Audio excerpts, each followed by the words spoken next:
Okay, hi. It's back. I'm back. It's back. We're back with the channel. So I think I'm gonna try to tackle a mental health oriented video again. Yes, 85% of my eyebrow is now missing on my right side because I pulled last night and relapsed, so woohoo! Yay, trichotillomania! But I'm going to try to do a mental health video, and I'm going to be very careful with how I do this. So, because I'm currently home alone, hence why I'm talking so loud and, like, facing why the door is open, and, things to that effect. So I'm going to try to make this video, and if I'm lucky, I'll be able to get through this video without getting triggered, and then another video without getting triggered, and then maybe a trichotillomania video. I don't have to really do it like today. I could just, if I can get these two out of the way, that would be nice, because then there would at least be the mental health oriented stuff would be done with, in a sense, minus church. Spot. But yeah, so I'm gonna jump in because I don't really have this planned out too much, but I'm gonna try to just talk and say things and minimally edit it when it's done. It's probably gonna be a long video because the OCD one was like 40 minutes long, so probably around the same. I'm just gonna try not to get triggered. It's the important, very, very, very important step in this video. Do not get triggered. But we're going to be talking about depression. Yay! Depression. I got this information from, this is my notes. Well, technically my notes are down here, but these are like what I'm going to be reading off of. And I got this from helpguide.org. Good site. Good resource. I won't talk about, I will actually mention some coping strategies that they mention on their website, but I won't be like, this is not a video explicitly about coping strategies or like how to deal with depression or resources for depression. That's going to be a different video, more recovery oriented kind of video. But yeah, I have this stupid itch on my arm and it's really itchy. I'll take that out, probably. Maybe I won't, I don't know. No. Okay, so symptoms of depression.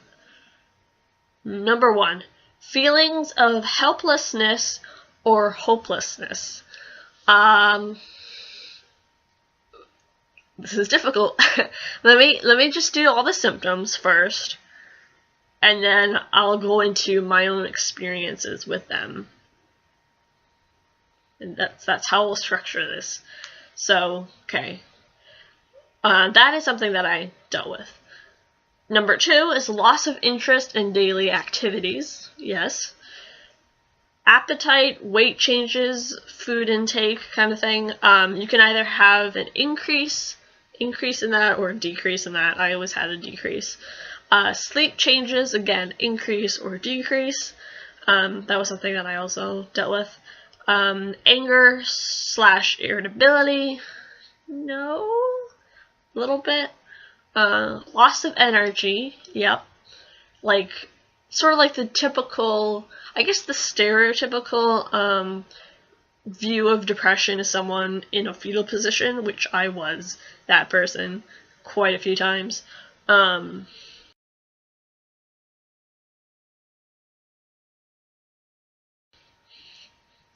Someone who, like, people tend to think of it like people who can't get out of bed, which is valid, so, some experiences, not all, but yeah. Self-loathing, I think this one is, like, also about worthlessness, and I had some of that. I don't have too bad of that, though. I have more, like, current kind of stuff of that in a way, but like no, I haven't had like haven't really felt like I'm like super worthless before. Like I don't have low self-esteem, but that's a different thing. Reckless behavior, yes. Concentration problems, yes. Unexplained aches and pains, no. No. Suicidal ideation. Cools. So those are all the symptoms of depression. And I think the DSM-5 talks about like having I want to say 2 or more of those symptoms over like a 2-week period. I don't know the specifics. I know I learned it before in like coursework, but you can find the specifics out at helpguide.org. See that segue? But yeah, those are like the symptoms of depression. For me, and this is the whole personal experience kind of thing, I definitely had feelings of hopelessness. Often with depression, you'll also see people having dichotomous thinking. So thinking like, well, what's dichotomous? I think dichotomous is the word I'm thinking. Dialectic thinking is 2 different things. And like a segue, dialectic thinking, like DBT, dialectical behavior therapy, is like using the word and. So having 2 things that seemingly contradict each other and having them exist in one. Like saying like, I am hopeless and I am hopeful. That's like 2 different kind of things, and they exist equally in the same instance. Hope I'm making sense. I'm gonna pretend that I am. And the dichotomous thinking is like thinking in like never and always. Like I'll never get better, or this will last forever. I'll never get better. I'll always feel this depressed, that kind of thing, which is definitely contributes to like the brain fog of depression. Like if everybody exists on a normal, here on this plane, people with depression can experience their own normal here. And the rationalities of thought that are here with the normals aren't here with the people dealing with depression. So, like, I don't know, like, for me, I always had,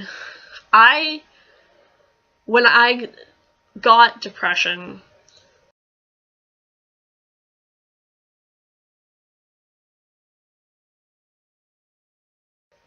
I stopped, like, cleaning my glasses. And that was a huge thing, because I was legitimately seeing through the world in a fog, because my glasses were dirty as fuck, because I hadn't cleaned them for, like, 5 days. And I was like, why bother cleaning it? It doesn't really matter, nothing matters, I don't matter. Like, you just kind of make those leaps in logic. At least I did. I'd also say, like, even having, like, kind of, like, tunnel vision in a way, like,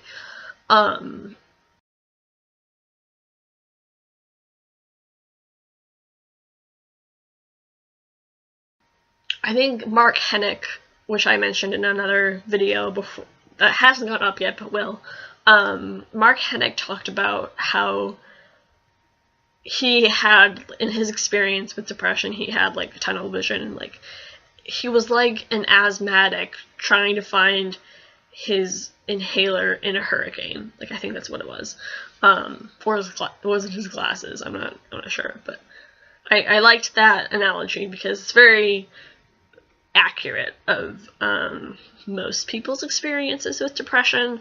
I use the term, I think I talked about like a whiteout, because this was in 2015, and 2015 is when we had all those really bad snowstorms, at least in Massachusetts. So, like, and it sucked, 'cause every time I had a therapy appointment, it was on a Monday, and we kept, for like 3 weeks, we kept having snowstorms, and I was like, fuck, I really don't like snow. So I got not very enthused about snow for a while.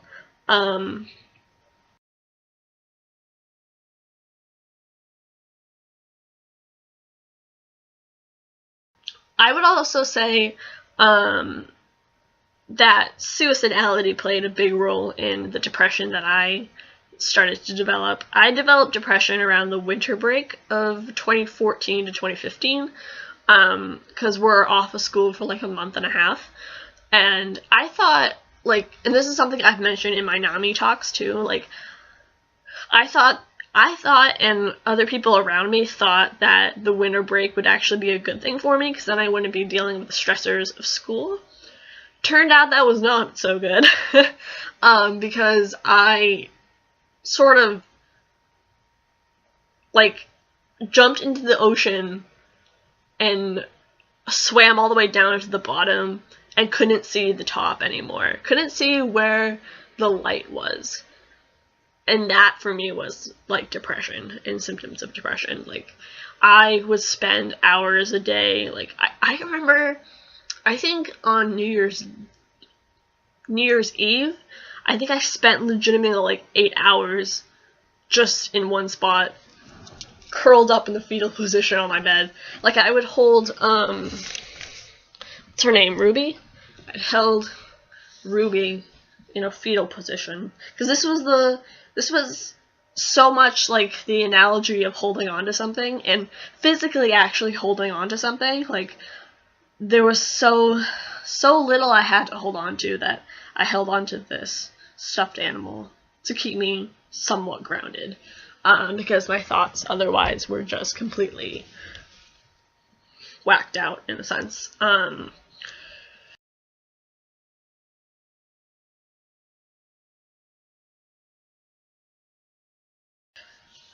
So, that's some of my own experience with it. I did get diagnosed with depression when I went to the hospital the first time. Sorry, my phone is just telling me I have an update that I don't want to update it with. But I think the lack of interest started with when I was still in school in 2014. I think depression sort of tagged along with OCD, as I said before, that they tend to go hand in hand anyway.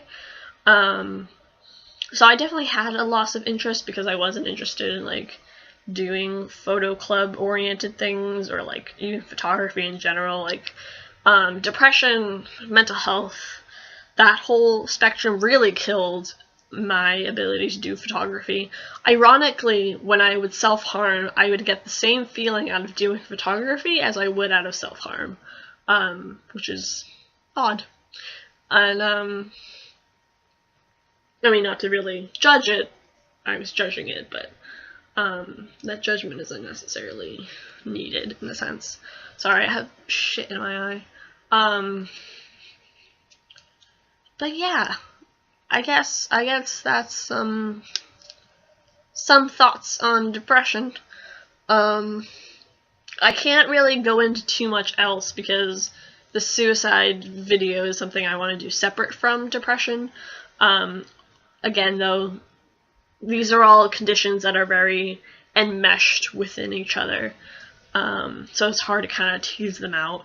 I hope that this is good so far of a video, but yeah. I think I could say a few other things that are more oriented for the suicide video, so I'll just wait for that.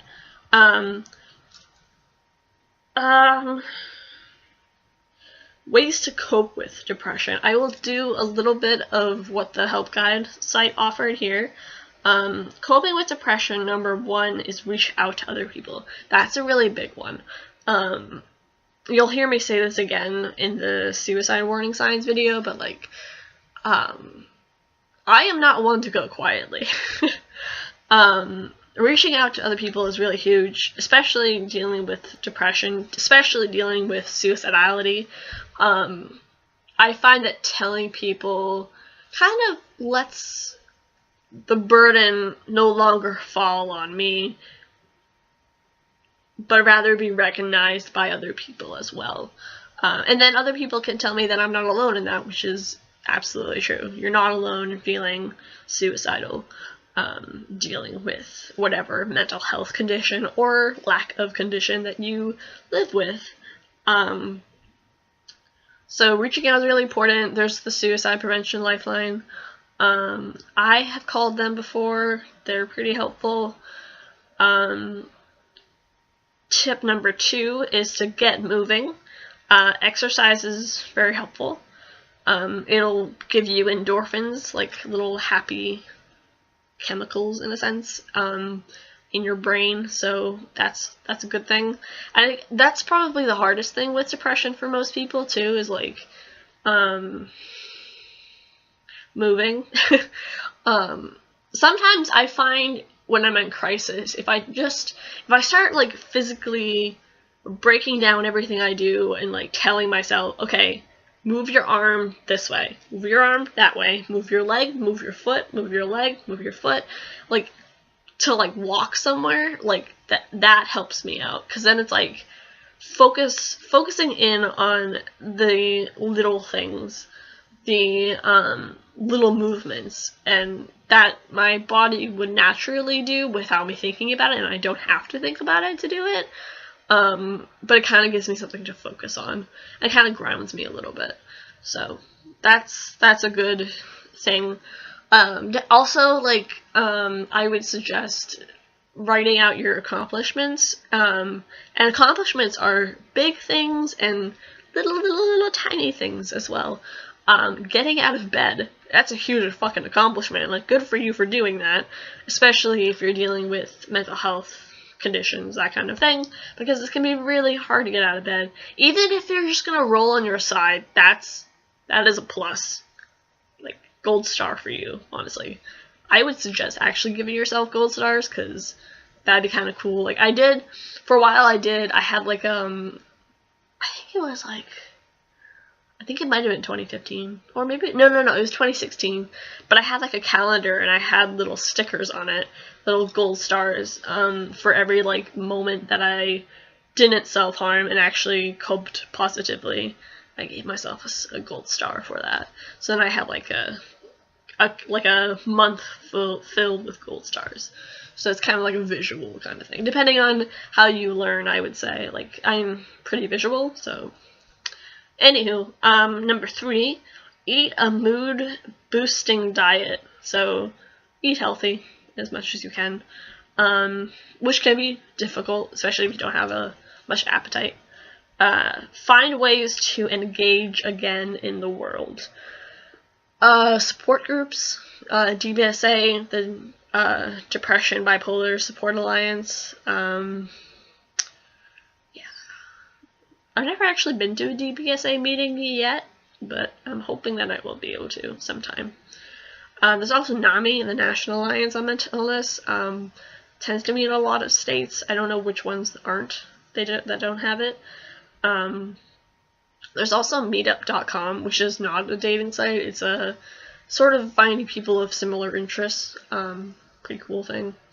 Could also go to like, near me they had a couple like local libraries that did coloring, for like adult coloring kind of stuff, so you could probably find something like that, or make one yourself. So that's good. I think we got through symptoms of depression.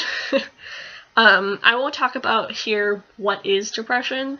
It's shit is what it is. Like, real talk, Raquel. Depression's shit. I did have the loss of energy, like, I didn't move very much, and I think I felt like, talking was like, you know how sometimes you say something and someone's like, oh, what did you say? And then you have to repeat it again, but you feel that like, like I have to say it again kind of thing. Like, that's what depression was for me. It was like, I should say something, but I don't even have the energy to say anything. And then I had the sleep changes. I think I started sleeping too much. Like, I sleep too much, honestly. Which sleeping too much is as bad as sleeping too little. I had the appetite change. I had low end of that. Loss of interest, hopelessness, reckless behavior. Definitely concentration problems. So yeah. But, okay, that was the depression symptoms video, and some coping efforts. There's also, I think it's called opposite action, where you do the opposite of what you want to do. So, like, with depression, for me, I'd be like, I just want to curl up in bed and not move for, like, the next 6 hours. The opposite action would be, okay, I'm gonna not sit in bed, and I'm gonna go out of my room, or I'm gonna go talk to someone, or I'm gonna go do something that engages my mind. So that is also something to keep in mind. So yeah. Okay, I'm gonna go. Take care, be well, stay safe, and I will probably see you in the next video, which I'm probably gonna film right now, because I didn't get too into details and, you know, just juggling my dynamite. But yeah. Okay. Bye.